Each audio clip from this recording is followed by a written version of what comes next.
Mika, nice to meet you again in Halo. this channel. How are you, Ya, man? hai ya. Fine. Sesuatu yang keren selalu ketemu Yena. Oke, always. Jadi kita selalu sharing banyak senyum-senyum. Oke, Mik, thank Ya. you buat kesempatannya ya, Mika mau terima undangan dari aku untuk berbagi sharing sama teman-teman di channel ini. Pertama kali ya, Mik, pengen tahu nih, apa sih Hmm. bidang yang sedang Mika tekun ini? Ya. Saya profesinya, aku Hmm, profesinya ya itu psikolog, sebagai psikolog. Nah, di hmm, psikolog itu kita dibagi beberapa mainstream lah intinya. Nah, mhm, saya spesialis di psikologi industri organisasi dan mhm, minoringnya adalah klinis dewasa. Tapi lebih banyak saya bekerja di sekitar psikologi industri organisasi. Jadi kalau hari Senin sampai Jumat kerja di salah satu perusahaan farmasi terbesar di Indonesia dan beberapa di Singapura, di Malaysia, di hmm, Myanmar juga ada. mhm. Dan kalau malamnya saya praktek psikologi, fokusnya khususnya adalah di industri organisasi. Kalaupun ada klinis, mungkin saya tidak menyebutnya sebagai klinis ya teman-teman, tapi lebih kepada bagaimana kita melakukan coping strategis untuk menghandle stres. Nah, itu malamnya pun saya kerjakan sesudah itu. Kenapa saya kerjakan itu? Karena ini sesuatu yang saya cinta banget. Ini passion, desire, desakan dari dalam yang membuat saya bisa menghabiskan waktu tanpa batas untuk mengerjakan ini. Itu untuk profesi Why saya Mik? psikolog. Why desire kayak apa sih Hmm. yang membuat Mika apa sih yang ketertarikan dari bidang ini buat Mika gitu loh? Ya, oke. Mungkin cerita mundur sedikit. Hmm, Dulu waktu SMA ya, saya hmm, itu punya satu traumatis lah ya, uh-huh, traumatic event.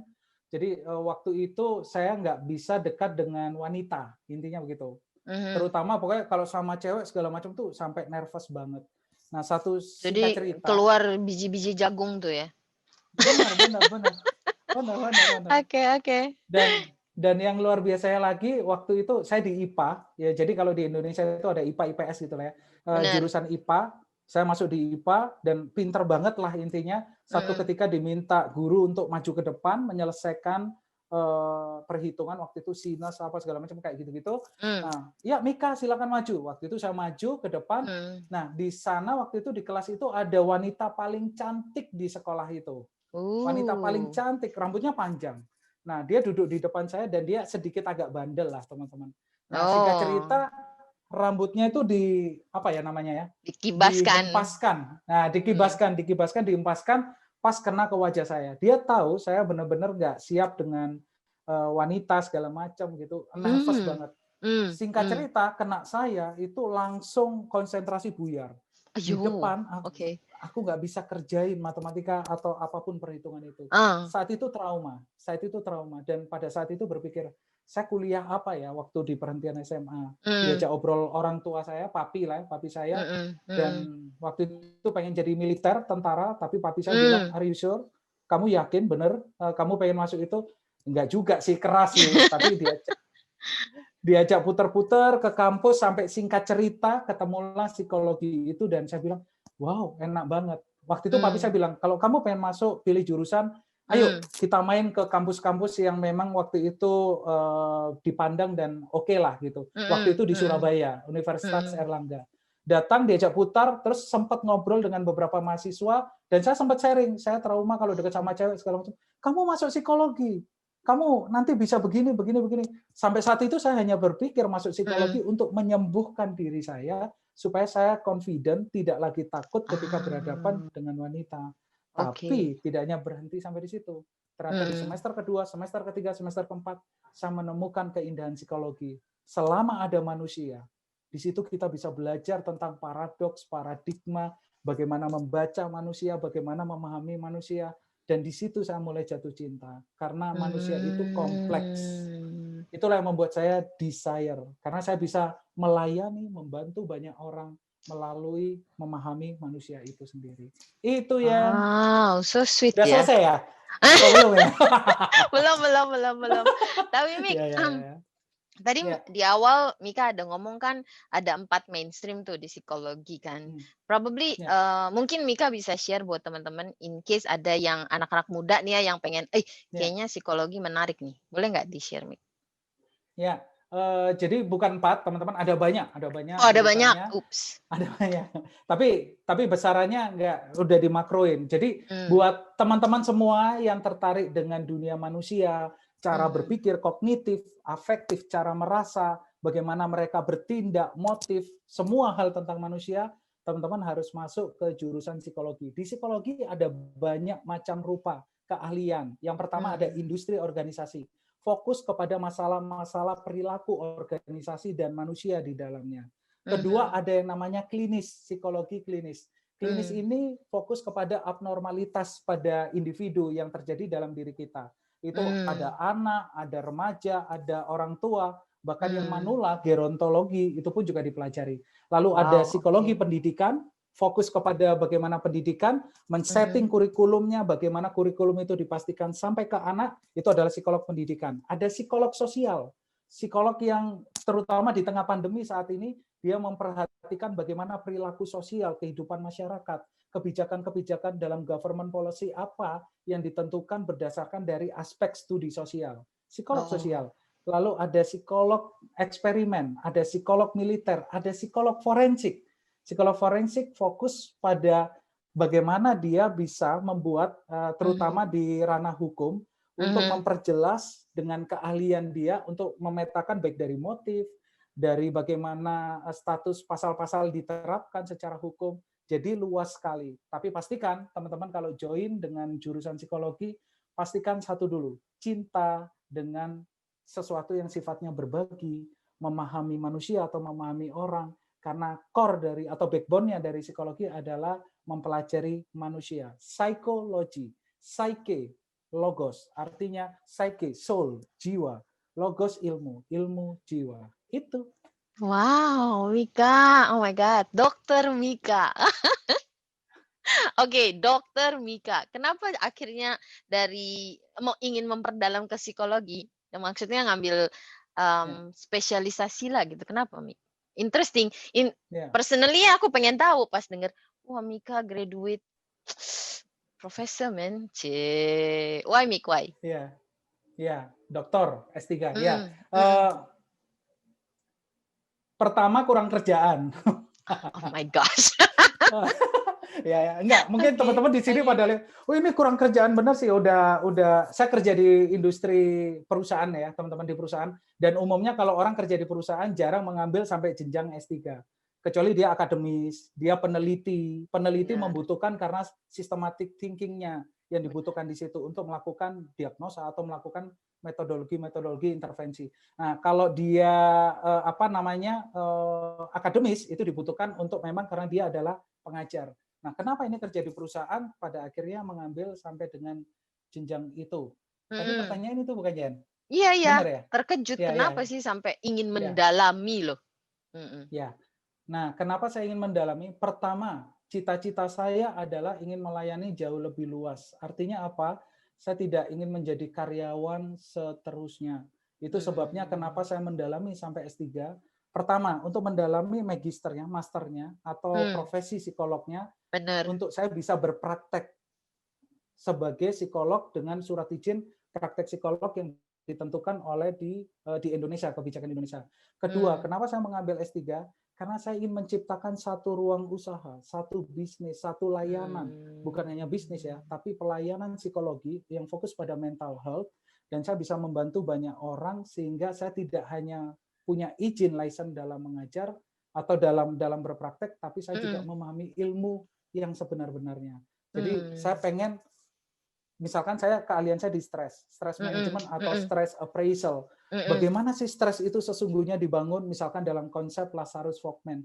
Saya tidak hanya mendengarkan itu sebagai wacana umum, tapi saya mhm, benar-benar mempelajari lebih dalam.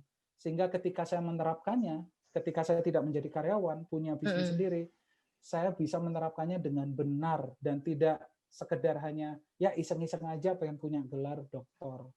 Itu. mmm. Jadi Intinya semangat buat ya teman-teman.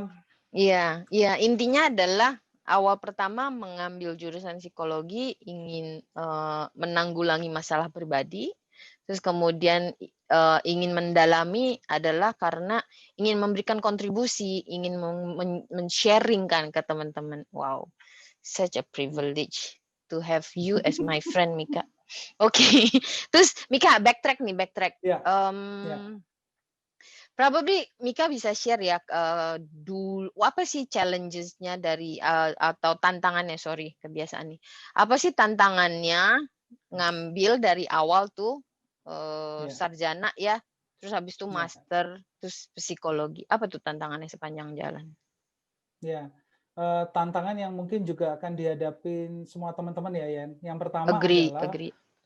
teman-teman harus punya tujuan yang clear dulu. Untuk apa kita ambil S1, S2. S1 mungkin umumnya ya, umumnya orang akan mengambil karena itu sesuatu yang sifatnya banyak orang ambil atau basic ya. Tapi untuk mengambil level berikutnya, baik itu strata 2, S2, ataupun S3, tentukan yang pertama adalah tujuan clear-nya kita apa. Karena tantangan terbesar adalah bagaimana kita menjadi konsisten untuk tetap di bidang itu dan belajar sampai di level tertinggi. Itu nggak mudah, nggak gampang. Satu, pertama adalah aspek tujuan itu. Kenapa aspek tujuan jadi penting? Karena ketika kita sudah selesai menyelesaikan pendidikan, maka pertarungan sesungguhnya lah yang akan terjadi, yaitu impact-nya apa dalam kehidupan kita. Kita mau terapin buat apa? Banyak orang mengambil sekolah, mengambil jurusan, pengen, oh ya keren nih, aku masuk universitas ini, aku masuk kampus ini, aku udah dapat gelarnya, saya sudah S2. Tapi sesudah itu tidak diterapkan, sehingga ada kalimat-kalimat atau dogma-dogma atau stigma yang muncul adalah, ya percuma aku kuliah S2 karena nggak kepake sama sekali di tempat kerja. Nah itu tantangannya. Benar, Sehingga benar. tujuan itu menjadi hal yang paling utama dan penting kenapa kita mengambil S2 ataupun S3. Lalu yang kedua, tantangan berikutnya, budget. Karena kita tahu pendidikan sekarang biayanya tidak murah, teman-teman, dan pasti akan ada banyak tantangan untuk kita bisa melaju ke pendidikan berikutnya. Itu sebabnya perhitungkan budget kita, karena investasi yang kita miliki bukan investasi yang mungkin unlimited, sehingga kita harus benar-benar berhitung bahwa ketika kita punya budget segitu, maka impact apa dalam kehidupan kita yang harus kita ambil. Ini bukan hanya selalu bicara tentang uang, bisa juga dengan value. Mungkin pernah tahu konsepnya value preposition, apa nilai bedanya kita. Ketika aku sudah mengikuti sekolah S2, apa yang membuat aku jadi berbeda di kehidupan nyata, di dunia praktis, dan itu aku terapkan, sehingga ada increase value di situ. Itu yang kedua, barrier-nya. Dan yang ketiga terakhir, komitmen. Itu adalah tantangannya. Kenapa? Bagi mereka yang single mungkin lebih mudah, ya. Tapi bagi mereka yang berkeluarga, yang udah punya suami, punya anak, punya istri, ataupun punya pekerjaan, misalkan dia bekerja dan dia pada akhirnya kuliah, komitmen di sana akan menjadi pertaruhan. Kenapa? Karena teman-teman akan terbelah pada dua konsentrasi. Konsentrasi pada kehidupan biasanya, kehidupan bekerja, kehidupan berkeluarga. Kedua adalah akademis. Maka manage stres kita, pastikan itu stresor kita tidak menjadi stres, dan pastikan kita memang benar-benar komitmen menjalankan selama rentang waktu itu. Misalkan 2 tahun, kalau S3 kan lebih lama ya, 3 tahun, 4 tahun sampai 5 tahun. Nah, itu yang ketiga adalah komitmen. Itu barrier-nya. Pertama, tujuannya harus clear. Kedua, budgetnya juga harus diperhitungkan. Ketiga adalah komitmennya. Kalau tiga ini diabaikan, maka teman-teman akan menghadapi masalah yang besar. Contohnya, ngikutin studi tengah-tengah DO atau drop out. Keluar. Karena komitmennya, dia KO dengan komitmennya. Dia udah nggak sanggup kerja tugas akhir karena keluarga, ada yang melahirkan, ada yang macam-macam, ada yang mereka bekerja. Begitu juga budget. Di tengah perjalanan ternyata budgetnya tidak siap. Begitu juga tujuan. Ternyata setelah belajar, perusahaan bilang, kita nggak butuh kamu S2, kita butuh kamu ada di sini bekerja dan memberikan produktivitas dari pekerjaan itu. Itu outputnya. Itu udah bikin stres dia sendiri. Akhirnya dia stop dari pekerjaan itu. Dan saya juga ngalamin di titik itu. Itu Yan. Wow. Jadi tantangannya ada yang dari dalam, ada yang dari luar ya. Oke. Terus Mika, kalau nih ya teman-teman yang barusan pada lulus SMA, mereka kan bingung mau pilih jurusan apa. Apa saran Mika buat teman-teman yang baru lulus SMA, lagi mikir-mikir mau ambil jurusan apa ya ke depannya gitu? Ya, Nomor satu yang paling penting untuk teman-teman adik-adik SMA yang baru lulus ataupun SMK yang baru lulus yang Bener. tidak bekerja tapi dia berusaha atau vocation ya kalau banyak Ya. diobrolin untuk melanjutkan ke kuliah. Nomor Mm-mm. satu, identifikasi dulu apa passion kita. Apa sih passion itu? Desire kita, bukan Mm-mm. bukan minat. Kalau minat, saat ini kita sedang berminat untuk membuat podcast sama-sama. Semua orang pada bikin podcast. Tapi pada saat waktunya tren tertentu, podcast tidak lagi dikerjakan. Tapi orang mengerjakan lagi. Mm-mm. Tapi kalau passion, dia lebih long lasting. Jadi cari Mm-mm. passion kita apa. Apa yang benar-benar kita sukai, apa yang benar-benar kita bisa menghabiskan berjam-jam tanpa batas waktu mengerjakan titik itu. Itu nomor satu. Nomor dua, lihat peluangnya di sekitar kita yang tentunya disesuaikan dengan kemampuan kita. Peluang apa yang ingin kita ambil terkait dengan fakultas ataupun jurusan, terutama dengan budget yang dimiliki diri kita sendiri. Ini nomor dua sangat penting sekali. Aku pengen kuliah ini, aku pengen kuliah itu, tapi juga sesuaikan juga dengan kemampuan kita. Banyak yang memaksakan diri dan pada akhirnya ketika berkuliah itu malah jadi tekanan tersendiri. Nomor dua. Dan nomor tiga yang paling penting diperhatikan, sudah mulai memikirkan, saya akan berprofesi sebagai apa, cita-citaku sebagai apa. Nah, adik-adik SMA, adik-adik SMK, penting untuk memikirkan ini. Saya pengen jadi nurse. Oke, mulai pikirkan jurusan apa yang, passion apa yang muncul dalam diri saya sehingga saya suka nurse. Oh, saya suka teliti, saya suka mempersiapkan, saya suka menyelamatkan orang, saya suka bantuin dokter, saya suka dengan dunia medis. Oke, passionnya udah ketangkep. Oke, terus kita sudah tahu profesinya nurse. Kita sesuaikan di sekitar kehidupan kita, fakultas nurse-nya apa, terus biayanya berapa, mulai perhitungan dalam diri kita. Kemudian pilih jurusan itu. Dan ada banyak scholarship atau beasiswa-beasiswa yang juga bisa kita tempuh. Jadi yang nomor dua harusnya udah bisa jadi solusi juga. Itu semangat buat adik-adik SMA. Apa yang kalian Thank sukai, kejar you. itu. Thank you Kakak Ya. Mika on behalf of dari teman-teman. Oke. Ya. Terus ya, kalau misalkan balik lagi nih, mereka udah tahu mereka mau ngambil psikologi, ya. Udah daftar nih psikologi. Terus apa sih yang harus dipersiapkan? Dalam dan dari Ya. luar. Oke. Wah, pertanyaan kompleks ya, dalam dari luar. Yes, karena kita harus ngebantu Ya, teman ya, ya, ya. adik-adik lah kalau kita nyebutnya teman-teman atau adik-adik. Ya, jadi buat adik-adik semua dimanapun sih sebenarnya kalau psikologi itu common ya. Jadi mau di Indonesia, di Singapura, di Filipina, dimanapun konsepnya pasti sama. Bicara tentang human being, nah, dan human body dan bagaimana termasuk cara berpikir. Internal dan eksternal, apa yang butuh disiapkan? Saya gabung secara utuh aja ya teman-teman. Pertama yang perlu disiapkan adalah kadang-kadang pada saat kita memasuki proses perkuliahan atau mengikuti perkuliahan, ya udahlah ikutin, let it flow aja, mengalir aja, pokoknya belajar begitu Bener, aja. Jangan bener. itu karena akan membuat waktu masa studi teman-teman jadi begini nih, harusnya segini nih, tapi masa studinya jadi begini. Itu sebabnya penting supaya tidak begini. Satu yang disiapkan, well prepare terkait apa? 3K aja. K pertama adalah kuasai mindset. K kedua, kuasai konten, apa yang mau dipelajari. Ketiga, kuasai network atau workplace kita. Kenali lingkungan pekerjaan kita ada di mana. Saya coba satu-satu pelan-pelan. Kuasai mindset. Di psikologi itu adalah perjalanan panjang, adik-adik. Jadi tidak hanya S1, tapi juga harus melanjutkan profesi atau tepatnya S2. Biasanya kalau di Indonesia S2 udah plus profesinya. Artinya apa? Itu perjalanan panjang. Siapkan mindset kita bahwa aku benar-benar mencintai keilmuan ini. Aku benar-benar curiosity, ingin tahu lebih dalam, ingin tahu lebih jauh. Sehingga saya menyiapkan bahwa saya siap untuk belajar, saya siap untuk mencintai apapun tentang manusia dan mempelajari segala seluk-beluknya. Itu kuasai mindset. Karena banyak yang mereka tidak selesai dalam kuliahnya karena mereka nggak kuat. Mereka harus belajar tentang apa fungsi otak. Otak kepala dibuka, dicopot, belajar otak kiri apa, otak kanan apa, otak belakang apa. Belum udah mikir, aku nggak suka hafalan. Hampir di semua jurusan itu akan kental dengan yang namanya memori atau hafalan yang orang suka bilang. Walaupun hafalannya ada yang sifatnya tinggi dan rendah. Rendah apa misalkan seni. Mungkin dia melukis, tapi dia juga harus memperhatikan sudut hitungan supaya perspektifnya bisa menjadi sama. Itu ya. Nah, ini yang paling penting supaya yang pertama adalah kuasai mindset. Dua, kuasai konten. Artinya apa? Sebelum kuliah, sebelum teman-teman pelajari dulu kurikulumnya apa. Dari awal sampai akhir. Mulai persiapkan, baca lebih dulu. Tapi kan saya belum tahu mempelajarinya secara dalam segala macam. Sekarang ada YouTube.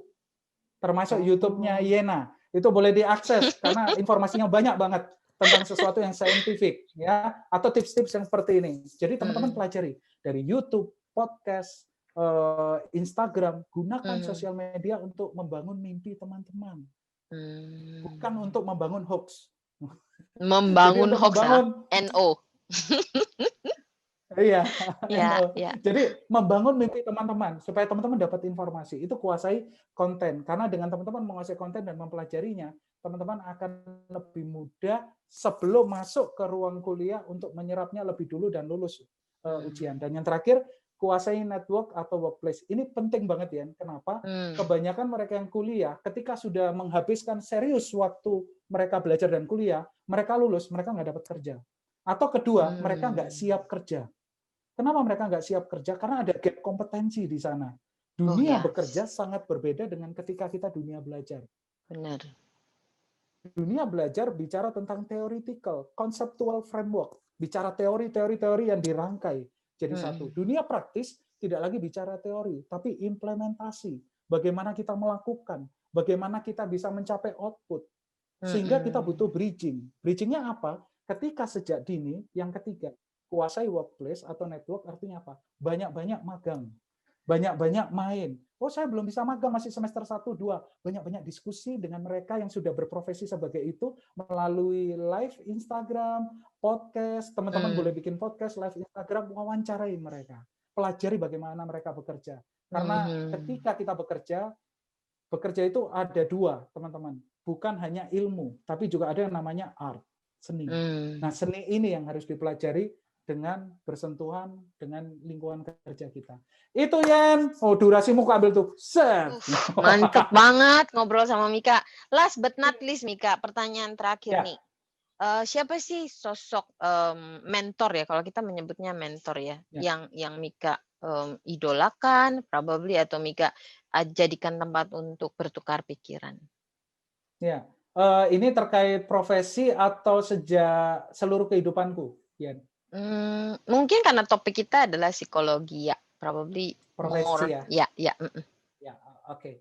Nah, kalau dari psikologi saya ada beberapa mentor. Mentor saya adalah salah satunya kalau dari Universitas Airlangga itu ada namanya Bu Wulan Handadari. Jadi Bu Wulan ini karakternya sebenarnya cukup lugas, teman-teman, cukup lugas dan tegas, dan itu yang memberikan kemampuan saya untuk membuat framework klinis saya menjadi kuat. Karena S1 saya dulu klinis. Dan itu mentor yang paling kuat sampai hari ini. Saya suka berdiskusi dengan Bu Wulan, karena di situ akan membuat, jadi kalau kita diskusi dengan beliau, kenapa begitu? Kenapa begitu?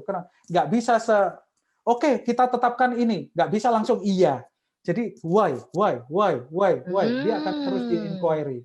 Itu yang pertama. Mentor kedua, langsung S3 ya, itu ada salah satu profesor, namanya Profesor Suryana Sumantri, dia dari Universitas Padjadjaran, dia di industri organisasi, beliau cukup kental dengan wisdom-nya di industri organisasi, dan fungsi mentor ini begitu luar biasa, terutama profesor, karena selalu saya sebagai praktisi, saya tahu updating-nya, apa yang terjadi di dunia kerja, saya tahu persis.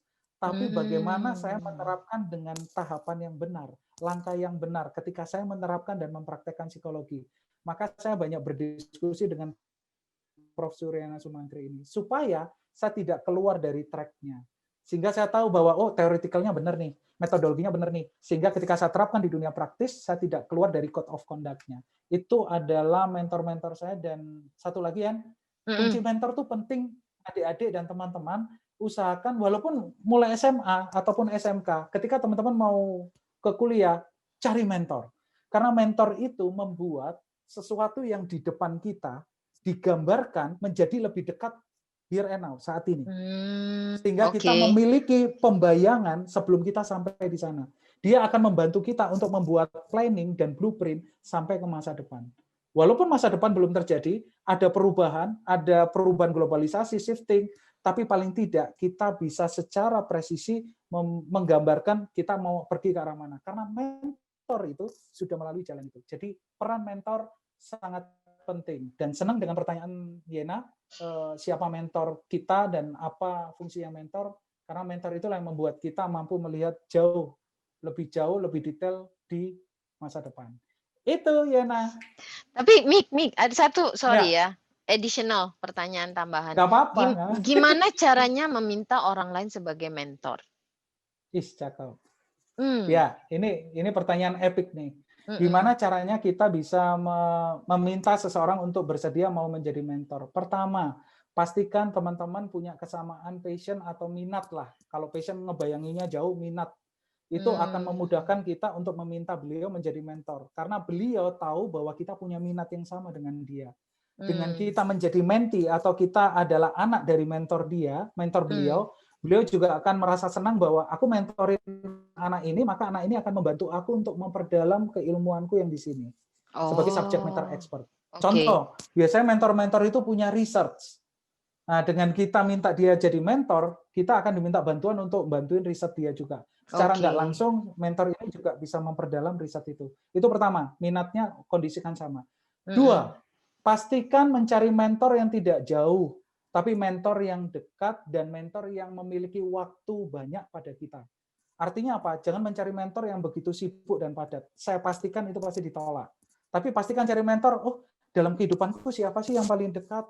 Dan itu adalah orang yang mendekati dari cita-citaku. Oh, si X. Oke, aku akan dekatin si X, minta si X, Pak X, Bu X, boleh nggak mentorin saya? Karena dekat secara jarak ya. Dan kedua, availabilitas waktunya juga memungkinkan. Mungkin ada satu kegiatan yang mempertemukan mereka di satu titik sama, sebutlah komunitas, itu akan membuat kedua, mereka akan bersedia untuk menjadi mentor. Karena kita dekat dengan proses mereka. Dan yang ketiga, ini juga yang paling penting, supaya kita bisa meminta mereka menjadi mentor, jelaskan output apa yang ingin kita capai. Sehingga mereka, siapapun pelatih itu, siapapun pendamping itu, merasa bangga dan berhasil bahwa anaknya berhasil achieve sesuatu. Jadi bagi mimpi kita. Pak, tolong mentor saya, karena saya ingin mencapai ini. Oh, mencapai itu. Aku suka juga itu minatku. Dan aku punya waktu untuk itu. Ayo, kapan timelinenya? Oke, aku bantu. Setelah itu, biarkan saya bangga karena saya bisa mendampingimu berhasil di titik itu. Maka semua pelatih akan tersenyum. Semua mentor akan tersenyum. Mantap. Keren, Mika. Mika kan punya satu Instagram nih, boleh nggak di-share sama teman-teman? Kalau ada yang mereka mau go deeper, lebih mendalami psikologi. Instagramnya Mika nih. Oke. Siap. Yena tahu semuanya sebenarnya. Ya. Jadi Instagram saya, teman-teman, kalau misalkan mau mampir, mau ikut, mau mempelajari lebih dalam, ada di mica.firmanto. Sayang saya nggak bisa ketik ya. Nanti aku ketikin, Mica.firmanto mungkin nanti akan diketik di. Siap. Mhm. Ada di mica.firmanto, itu untuk Instagramnya. Untuk LinkedIn, teman-teman yang juga mau ketemu di sana ada di Mika Catur Firmanto. Mica Catur Firmanto. Mama India Charlie Hotel Alpha. Mica, jadi bukan Mika. Nah, nanti ketik aja Mica Catur Firmanto atau mica.firmanto, akan ketemu Instagram dan LinkedIn. Semoga kita bisa berteman, belajar bareng-bareng, karena seandainya kita semua terkoneksi, kita adalah dot-dot terpisah, dan ketika semua itu terkoneksi akan jadi lukisan yang hebat, dan semuanya akan bisa mencapai mimpi kita semua. Wow, thank you so much Mika. So teman-teman, semoga apa yang udah Mika share hari ini akan sangat bermanfaat buat kita semua. Thank you so much Mika buat sharing buat kita semua. Thank you.